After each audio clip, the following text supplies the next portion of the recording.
세상에는 비밀이 있습니다. 개인의 비밀, 가정의 비밀, 또 국가의 비밀이 있죠. 어떤 사람들은 이런 비밀을 캐내려고 아주 열중합니다. 또 반대로 비밀을 지키려는 공방도 아주 치열하죠. 이 비밀, 암호 같은 게 옛날에는 군대에나 있었지 않습니까? 그래서 지금은 핸드폰에도 다 암호가 걸려 있습니다. 컴퓨터에도 암호가 걸려 있죠. 그러다 이 암호를 한번 까먹기라도 하면 은행에서 그거 인증한다고 아주 고생을 합니다. 우리가 사는 세상은 어떻게 보면 이런 비밀과 암호 투성의 이런 세상에서 살아가고 있는 것 같아요. 비밀에는 또 굉장히 자극적인 비밀이 있죠. 유명 배우의 스캔들이 한번 탁 터져 보십시오. 모든 매스컴들이 다 집중합니다. 그런데 그 비밀이 우리 인생에 도움이 됩니까? 한 사람의 어떤 비밀이 나에게 어떤 영향을 미치는가? 우리는 좀 생각해 봐야 합니다. 반면에 굉장히 적극적으로 공개가 되는 비밀이 있습니다. 이미 공개가 되면 그럼 비밀의 기능을 잃어버리지 않습니까? 그런데 여전히 비밀이에요. 한국에서 보양식으로 한번 소문이 나면 난리가 납니다. 월동 하던 개구리, 뱀, 또 곰슬개 아주 그냥 씨가 마르잖아요. 뭔가 대단한 영약인 것 같죠. 그러나 건강의 비밀은 어디에 있습니까? 뭔가 아주 귀한 약재를 먹어서 건강해지는 게 아니라 꾸준히 운동해야 합니다. 그리고 아주 골고루 잘 먹어야 합니다. 대학 수석 합격자의 그 비밀이 어떻게 얘기를 합니까? 교과서 위주로 충실히 공부했습니다. 이게 허탈하지 않습니까? 뭔가 대단한 공부 방법이 있었던 것 같은데 전혀 그렇지가 않아요. 이게 비밀의 속성 아닙니까? 비밀은 사실 숨겨져 있는 것 같지만 사실 공개되어 있습니다. 그래서 비밀은 얼마나 꾸준히 그 일에 집중했느냐, 그리고 그것을 얼마나 소중하게 내 가슴에 담았느냐, 그래서 평생 실천해 내었느냐, 여기에서 비밀이 나의 비밀이 되기도 하고 전혀 비밀이 아닌 하찮은 것이 되기도 하지요. 오늘 말씀 1절은 말합니다. 사람이 마땅히 우리를 그리스도의 일꾼이요 하나님의 비밀을 맡은 자로 여길지어다. 일꾼과 비밀이 왜 연관지어져 있을까요? 일꾼이라는 말은 헬라 말로 휘페레테스라는 말을 씁니다. 아래에 휘페, 레테스, 노예입니다.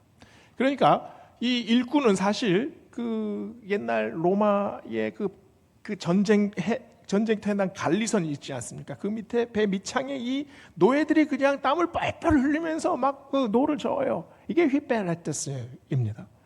바울이 어떻게 그리스도의 일꾼이 되었습니까? 일반 노예들이 자기를 생각할 때 난 재수가 정말 없어서 노예가 됐습니다. 그때 잡히지 말았어야 되는데 이 배미창에서 이게 무슨 고생입니까? 지금 죽을 지경입니다. 억울합니다. 보통의 노예들은 이렇게 말을 하죠. 바울은 평생에 한 번 이런 말을 한 적이 없습니다. 오히려 에베소서 3장 7절에 바울은 이렇게 고백하지요. 이 복음을 위하여 그의 능력이 역사하시는 대로 내게 주신 하나님의 은혜의 선물을 따라 내가 일꾼이 되었노라. 그리스도의 일꾼이 어떻게 되었다고 합니까? 은혜의 선물을 받아서. 그래서 오늘 말씀 1절을 요약하면 그리스도의 일꾼은 은혜의 비밀을 가진 자입니다. 이렇게 요약할 수 있습니다. 은혜의 신비를 배우는 곳, 그것은 인생의 밑바닥입니다. 배 밑바닥에서 숨어서 도망가는 선지자가 있었잖아요. 누굽니까? 요나입니다. 요나는 어떻게 보면 휘페레테스일 수가 있습니다. 그 배 밑바닥에서 숨어서 잠을 자고 있었죠. 근데 풍랑이 일어서 요나가 바다에 던져지게 됩니다. 풍랑이 치는데 그 바다에 맨몸으로 던져졌을 때 그 깊은 바닷속으로 서서히 가라앉으면서 요나가 무슨 생각을 했을까요? 머리가 막 풀어 헤쳐집니다. 입에서는 보글보글 거품이 나지요. 이제 숨을 한 번 더 들이쉬면 숨은 완전히 막힙니다. 깜깜한 어둠 속에 서서히 가라앉는데 그때 어디선가 큰 물고기가 와서 덥석 요나를 물어가요. 근데 그게 죽는 길이 아니라 사는 길이 되지 않습니까? 인생의 가장 밑바닥, 그 바다의 심연 속, 어둠 속으로 가라앉으면 가라앉을수록 모든 절망이 가득해졌을 텐데 그곳에서 새로운 은혜를 만나게 됩니다. 사도 바울은 어떻습니까? 사도 바울은 사람들을 죽이러 다메섹 길 끝으로 걸어갑니다. 그 다메섹 도상 끝에서 사도 바울이 말에서 떨어지지 않습니까? 말 잔등에서 그 도로 바로 밑에 이 거리 얼마 되지 않습니다.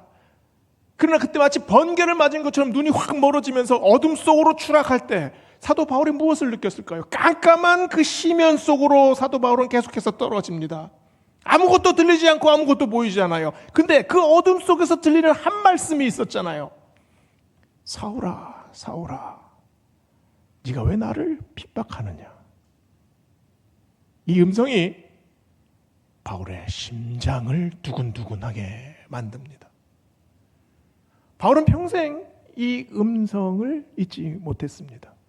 요나나 바울이나 이 경험을 사람들에게 설명할 수는 있을 겁니다. 그 사건을 이런 일이 있었다라고 설명할 수는 있을 거예요. 그러나 내가 받은 그 은혜, 내가 받은 그 감격, 그거는 아무리 말로 설명을 해도 이해를 시키지 못합니다. 그리스도의 일꾼에게는 이 은혜가 있지요. 성경에 나오는 모든 신앙인들은 이 비밀을 공유합니다. 어떻게 보면 공공연한 비밀이에요. 그러나 거듭난 사람은 이 비밀을 다 같이 느끼고 똑같이 고백하지 않습니까? 그 비밀의 핵심이 어디에 있습니까? 예수 그리스도에게 있습니다. 삼위일체 하나님의 비밀, 그분이 이 땅에 오신 성육신의 비밀, 십자가의 비밀, 그리고 부활의 비밀, 승천의 비밀, 그리고 다시 오실 재림의 비밀, 이 모든 것이 누구에게나 알려진 비밀입니다. 수천만 명, 수억만 명이 이 사실을 들었어요. 그러나 이 비밀을 영혼에 간직하고 있는 사람은 드뭅니다. 왜냐하면 내가 주님을 개인적으로 만나야 하기 때문입니다. 전에 들은 비밀, 전에 받은 비밀은 비밀이 될 수가 없습니다.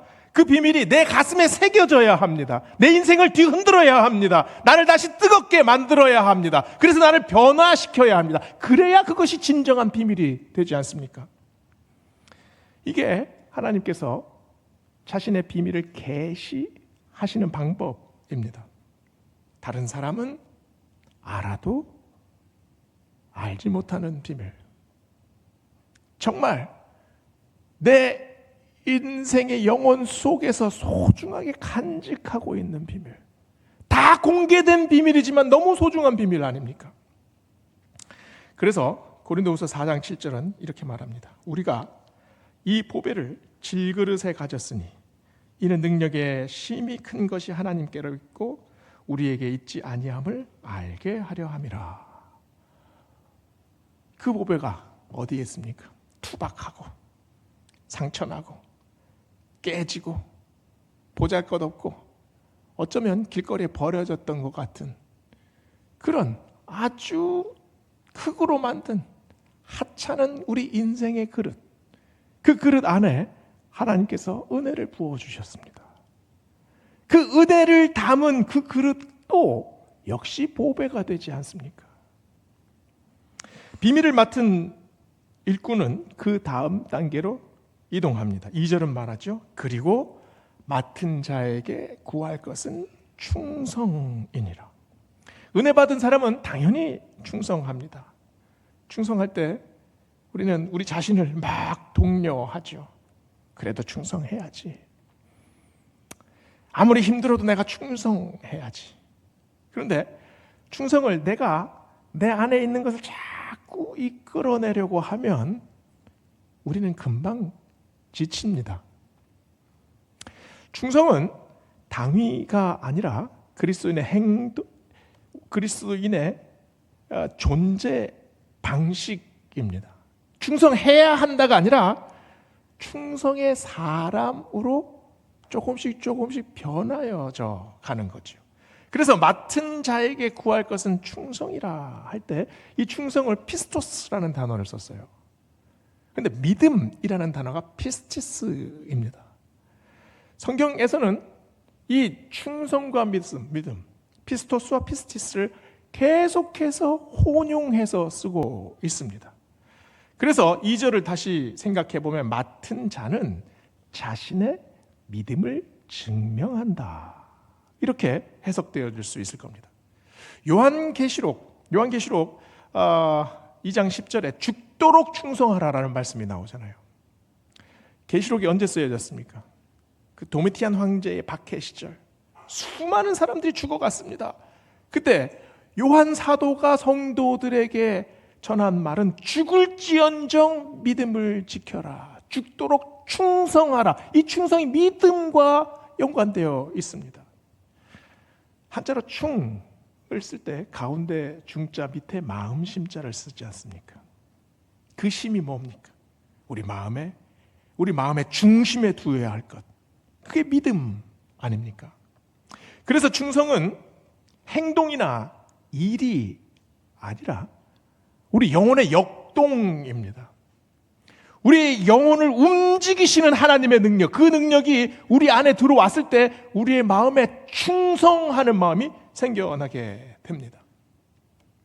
모세가 죽고 나서 이스라엘 백성들은 완전히 4분 5열의 위기에 봉착했습니다. 위대한 지도자 모세가 죽고 나서 아무도 이 민족이 어떻게 될지 이제는 알지를 못했습니다. 그때 여호수아가 하나님 앞에 엎드리죠. 갈렙이 뒤를 따릅니다. 그리고 언약궤를 높이 듭니다. 온 백성들이 이제는 언약궤를 따라가요. 그 언약궤를 따라서 요단강을 건넙니다. 요단강을 건너고 나서 다시 길갈에서 제단을 쌓아요. 그리고 거기서 멈춰 있지 않고 또 바로 진군합니다. 여리고 속으로 계속해서 앞으로 진군합니다. 파죽지세예요. 그 도열함에 있어서 아무도 이탈하지 않았습니다. 그리고 아무도 불평하지 않았습니다. 이 사람들이 가진 게 아무것도 없잖아요. 무기가 칼 한 자루도 없었습니다. 그런데 온 백성이 한 마음이 돼서 성을 돕니다. 아무 말 안 하고 성을 돌아요. 그런데 성이 와르르 무너지지 않습니까? 이스라엘 역사에서 이렇게 온 백성이 일치 단결된 적이 있었습니까? 한 마음 한 뜻으로 같이 이렇게 행군한 적이 있었습니까? 이스라엘 역사에서 아마 가장 빛나는 장면입니다. 이 장면을 한마디로 표현하면 뭡니까? 충성입니다. 마음을 한가운데 믿음의 자리에 놓았지요. 이 일치 단결이 어떻게 가능합니까? 은혜를 상기했기 때문입니다. 광야 40년 동안 우리를 이끄신 은혜, 애굽에서 노예로 채찍에 맞아서 살점이 다 뜯겨나가서 죽을 지경인 우리를 구해내신 은혜, 그 은혜가 사실 여호수아 한 사람에게 임했죠. 근데 그 말씀이 여호수아의 입을 통해서 온 백성에게 퍼져 나갑니다.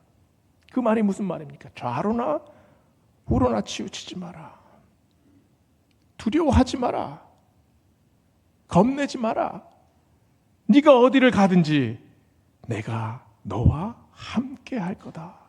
이 약속의 믿음이 온 백성의 마음을 붙잡습니다. 그래서 이 백성들의 마음을 하나님께 집중시켜요. 너의 마음을 믿음에 두어라. 흔들리지 마라. 죽을지언정 믿음을 지켜라. 요단강을 믿음을 가지고 건너라. 겁내지 마라. 돌파해라. 뛰어넘어라. 오늘 말씀을 다시 봅시다. 맡은 자에게 구할 것은 믿음입니다. 충성, 맡은 자에게 구할 것은 충성이지요. 그러나 충성은 행동이 아닙니다. 하나님이 하신다는 믿음이지요. 나의 노력과 나의 결단이 분명히 필요합니다. 그러나 그 주체가 내가 되는 것이 아니라 하나님이 이끄십니다. 내가 다시 하나님에게 의지합니다. 비밀은 여기에 있습니다. 모든 사람이 다 압니다. 그러나 모든 사람이 다 결단하는 것은 아닙니다. 모든 사람이 다 고개를 끄덕입니다. 그러나 모든 사람이 다 뛰어드는 것은 아닙니다. 충성은 그래서 감동이지요.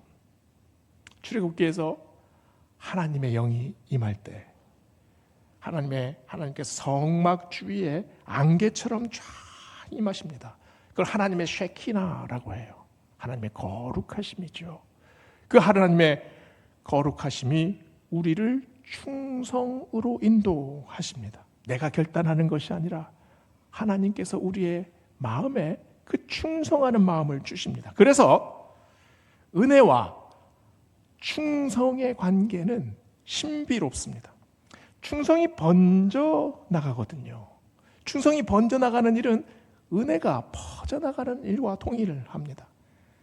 충성하는 한 사람, 헌신하는 한 사람을 하나님께서 보십니다. 그 사람에게 감동을 주십니다. 그 사람이 일어나 도전합니다. 그러면 그 사람으로 인해 가지고 은혜가 퍼져나가지요. 그 사람으로 인해 새로운 화평이 생겨나고 새로운 일치가 생겨납니다. 한 사람이 믿음으로 일어서면 또 한 사람이 따라 일어납니다. 한 사람이 감동해서 도전하면 그 사람의 일에 동참합니다. 이게 하나님께서 만드시는 파장 아닙니까? 이 파장은 한 번에 끝나지 않고 계속 물결치듯 계속 이어집니다. 세상에서는 도무지 볼 수 없는 신기한 현상입니다. 우리 베델교회에 이 하나님의 역사가 계속해서 일어나기를 주의 이름으로 축원합니다. 우리가 누굽니까? 이런 하나님의 비밀을 맡은 자입니다. 하나님의 비밀을 실천해내는 자. 그래서 우리 자체가 하나님께서 일으키시는 그 은혜의 물결, 그 충성의 파장이 되는 사람들입니다. 우리는 하나님의 비밀한 은혜를 경험했지요. 그래서 믿음을 증명하고 충성합니다. 하나님이 우리에게 맡기신 일이 있습니다. 그리고 동시에 우리가 하나님께 맡겨야 할 것도 있습니다. 충성하는 사람들도 갈등에 휘말리거든요. 오늘 말씀 3절은 이렇게 말합니다. 너희에게나 다른 사람에게나 판단받는 것이 내게는 매우 작은 일이라 나도 나를 판단치 아니하노라. 충성을 말하다가 왜 갑자기 판단하는 주제로 이게 그 방향이 이렇게 바뀌어졌을까요? 왜냐하면 충성하는 사람들이 빠지기 쉬운 가장 큰 어려움이 판단하는 문제이기 때문입니다. 다른 사람들과 나는 충성하는데 다른 사람들에게 오해를 받기도 합니다. 나는 열심히 최선을 다하는데 그것이 옳고 그르냐의 문제에 그런 수렁에 빠질 때도 있습니다. 우리가 이때 충성할 때, 헌신할 때 종종 있는 것이 있습니다. 또 반드시 기억해야 할 것이 있습니다. 이 충성의 방향이 지금 어디를 향하고 있는가? 충성하는 궁극적인 목적이 무엇인가? 이것을 우리는 반드시 기억해내야 합니다. 저희 부부는 학생 때 결혼을 했습니다. 제 아내는 굉장히 목표 지향적입니다. 그리고 저는 관계 지향적이에요. 그런데 이제 그 신혼 때 그 새벽에 토플 학원을 다녔어요. 근데 아침에 알람을 맞춰 새벽에 알람을 맞췄는데 저는 도무지 일어나질 못합니다. 맨날 늦으니까 아내가 그때 한 소리 하죠. 아니 어떻게 알람 소리를 못 들을 수가 있어? 안 들리는데 어떡합니까? 그런데 아들을 낳으면서 이 전세가 확 뒤집어졌습니다. 밤중에 아들이 울면 저는 벌떡 일어납니다.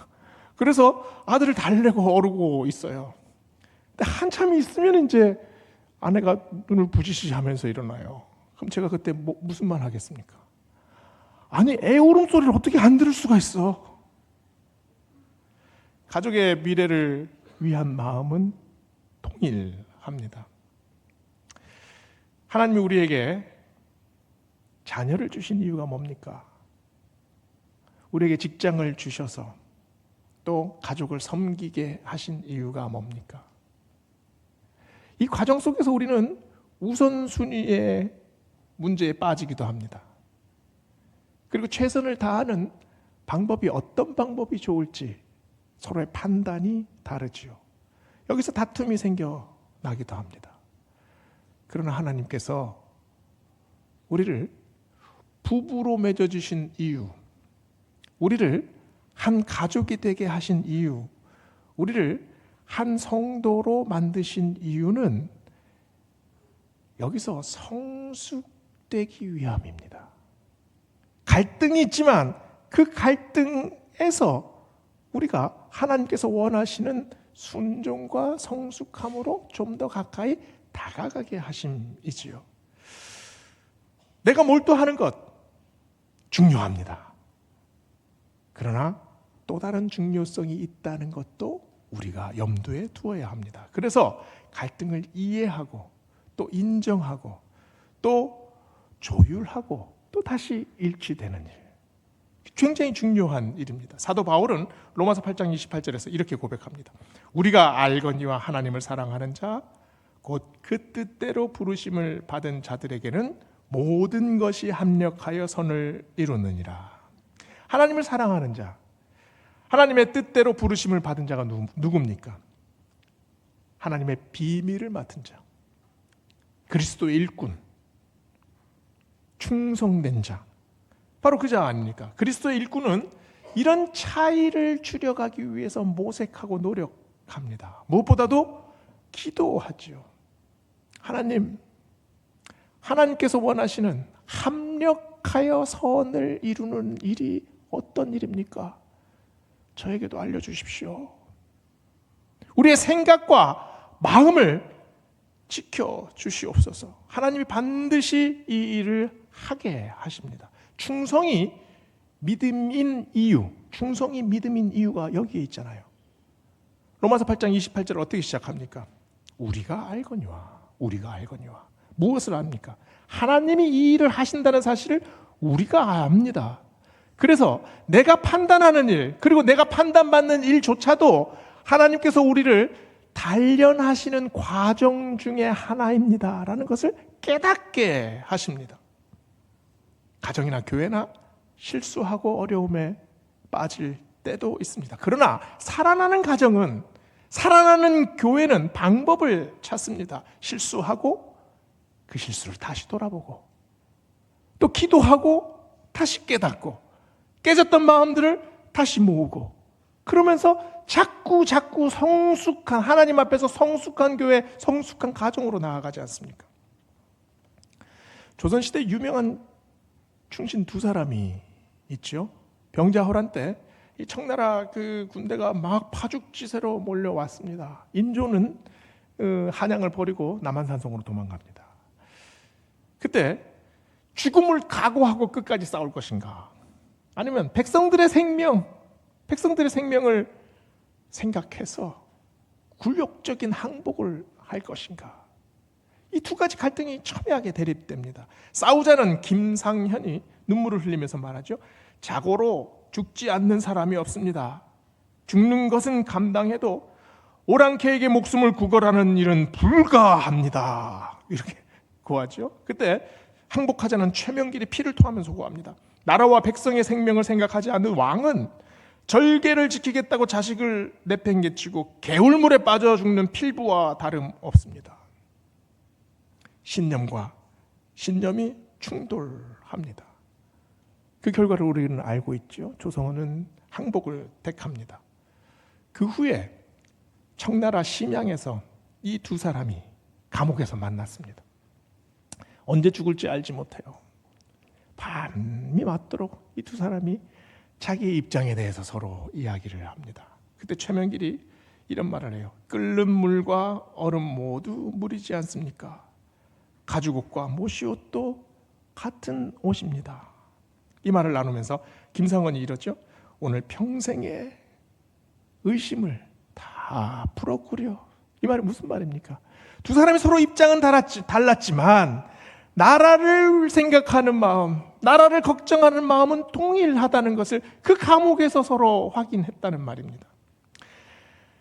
나라 걱정하지 않는 사람이 어디 있습니까? 교회를 위해서 기도하지 않는 사람 어디 있습니까? 가정의 화목을 원하지 않는 사람이 어디 있습니까? 각자 기도와 염원이 있지요. 그러나 이 과정에서 갈등이 생겨납니다. 그리고 갈등은 점점 커지고 마치 서로가 서로를 넘지 못하는 산처럼 느껴지기도 합니다. 이럴 때 우리는 무엇을 원하나요? 이 상황을 누군가 획기적으로 한번 획기적으로 이게 싹 해결해 줄 그런 사람을 원합니다. 그러나 이런 일은 한 사람의 능력, 한 사람의 개인의 능력으로 가능한 일이 아닙니다. 모든 사람이 더 높은 기준으로 한 단계 올라서야 합니다. 그래야 갈등을 해결할 수 있는 단초가 마련되어지죠. 그래서 오늘 말씀 4절은 이렇게 말합니다. 내가 자책할 아무것도 깨닫지 못하나 그러나 이를 인하여 의롭다 함을 얻지 못하노라. 다만 나를 판단하실 이는 주시니라. 바울은 자신의 사명에 당당했습니다.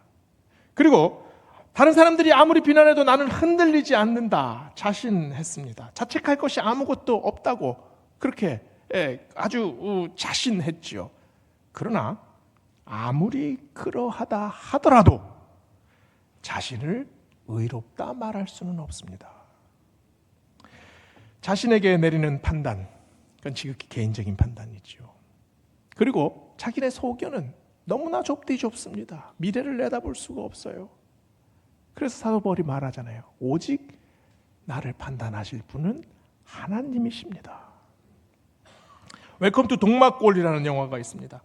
영화 도입부를 보면 아주 그냥 그 전쟁의 참상이 나와요. 죽고 죽이는 촛불을 서로 겨누고 심지어 이제 이 그 패잔병들이 국군과 인민군과 미군의 패잔병들이 이 동막골이라는 곳에 우연히 만납니다. 폭탄을 들고 그냥 서로 죽이겠다고 악을 했어요. 근데 시간이 지나면서 이 동막골이 가지고 있는 평화 속으로 이 사람들이 이렇게 빠져듭니다. 영화 중간에 인민군 장교가 그 촌장에게 묻습니다. 그 고함 한번 지르지 않고 불황민들을 휘어잡을 수 있는 위대한 영도력의 비결이 뭐요? 그랬더니 이 촌장이 눈을 껌뻑껌뻑 하다가 뭘 많이 먹여야지 뭐 이렇게 얘기를 해요. 밥을 많이 먹여야 된다는 말이겠습니까? 결핍된 것, 마음의 구멍이 뻥 뚫린 것, 그것을 채워줘야 한다는 말 아니겠습니까? 그리스도의 일꾼이 어떤 사람들입니까? 결핍된 마음을 채워주는 사람들입니다. 열심히 일하는 것 당연히 충성입니다. 그렇게 충성해야 됩니다. 그러나 그 전에 우리는 더 큰 하나님의 비밀을 우리의 가슴 속에 담은 사람들입니다. 그 은혜가 우리를 움직여가고 있습니다. 그래서 내가 받은 그 은혜로 충성의 길을 걸어갑니다. 그때 수많은 어려움들이 생기지요. 그 산을 넘어갈 수 있는 마음은 바로 우리 안에 있는 비밀, 바로 그 은혜의 비밀이 있기 때문입니다.